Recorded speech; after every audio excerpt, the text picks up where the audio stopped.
But if you look at the Bible, if you look at Abraham, Isaac, Jacob, all these characters, they're never afraid to take risk. And taking risk is, in fact, faith.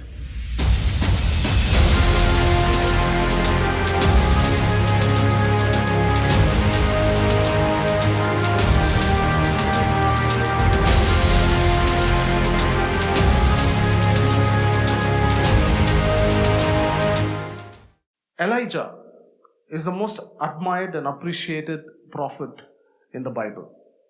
Everybody likes Elijah. Everybody admires Elijah. Elijah பிடிக்காத ஆளுங்களே இருக்க முடியாது. Everybody admires him. Everybody appreciates him. And the reason for that is he's fearless. He's not afraid of anything. When you look at his life, when you study his life, you begin to understand that the very introduction of Elijah is he's standing before the king and he's looking at the king and he's saying, "King, you're wrong. You're wrong." Can you imagine this? You and I, we go stand before the prime minister of this country and say, "You're wrong." Or the president of this country and say, "You're wrong." The whole government will be against you. The whole army the whole police might catch you and stuff. But Elijah, he's not afraid to speak the truth. There is no fear in him. There is no unbelief in him. He's fearless. And somebody who knows God will be fearless. If you look at the secret of Elijah, he's standing before the presence of the king fearless, is because he stood before his God before he came and stood before the king. Understand? If you want to be fearless in your life and stand before kings, you have to stand before the God that you worship. If you stand before the God that you worship, you'll be fearless. Amen. So make it a point that you're going to stand before God this coming year, right? And worship Him. Now, fear, if you look at fear, sometimes, we might think that fear is a negative thing. In fact, it is a negative thing, right? Fear is not very positive. But let me tell you that, psychologists say that fear motivates people more than anything else. Even though it's a negative emotion, fear motivates people. Fear is a very good motivator. We have motivations around, right? Motivators around. And fear is a great motivator. What does it mean? Bible commands us, do not fear, right? 365 times somebody said that Bible has commanded us, not just advised us, commanded us not to fear. But yet, psychologists say that fear can be a very good motivator. What does that mean? I was thinking about this because, when you look at human emotions, and if you study human emotions, and if you study human beings, you begin to understand that, okay, these things are true. Science is true, but the Bible is also true. So which is true? Science or Bible? Both. Let me tell you something.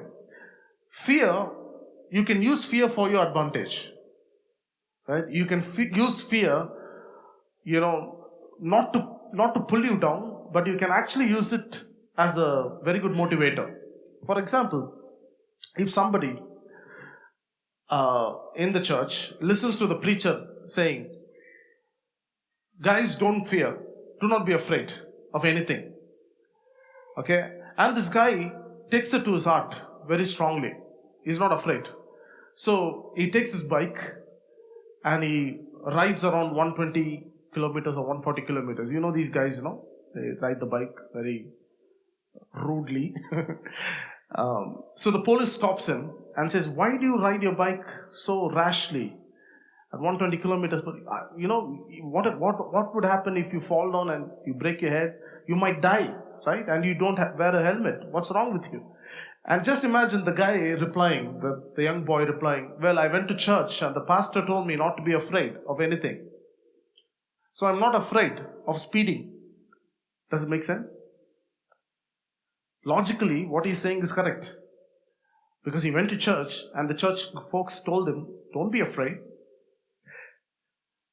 So he's just following. So what does that mean? How do we find the balance? Sometimes we need a little bit of fear. Amen. But you don't use fear to stop you. For example, I'll give you another example. Doctors say that if you eat a lot of sugar, okay, white sugar, you might get diabetes, right?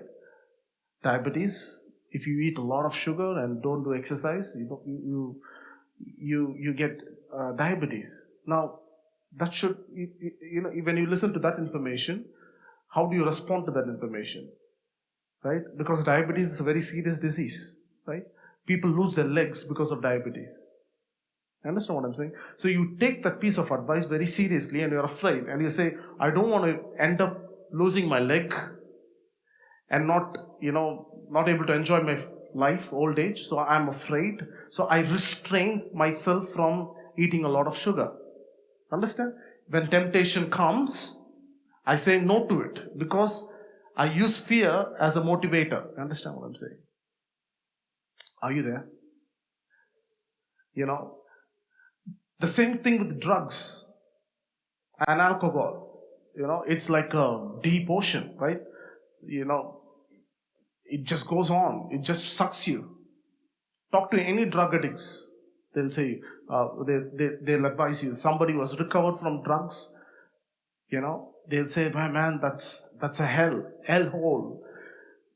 It just goes on and on and on and on. And sometimes, and it dominates you, it overpowers you, it kills your relationship, it kills your marriage, it kills everything. So what does a young person do?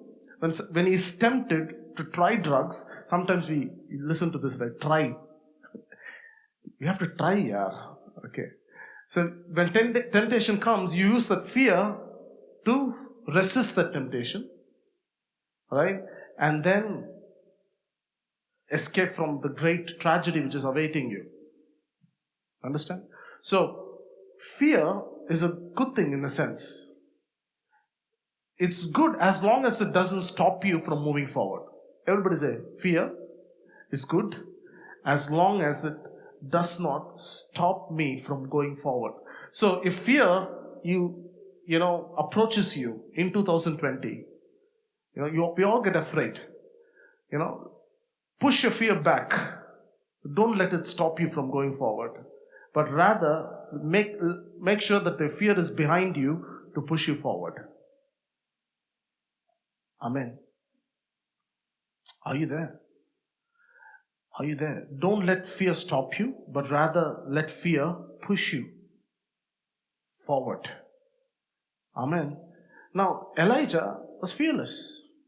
But he was not always fearless. Because at one instance, he's really afraid, he's running for his life. But one of the things that you can really look at Elijah, and if you look at his life, he's a risk taker. Everybody's a risk taker. And when I was thinking about this, I realized that when I read the Bible, it is full of people who took risks. It's full of people who took risks. And then I began to meditate on that, and risk taking is actually faith. And some people don't take any risks in life at all, right? Why? Because they're afraid.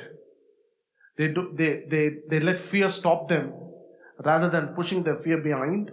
They let fear stop them. But if you look at the Bible, if you look at Abraham, Isaac, Jacob, all these characters, they were never afraid to take risk. And taking risk is, in fact, faith.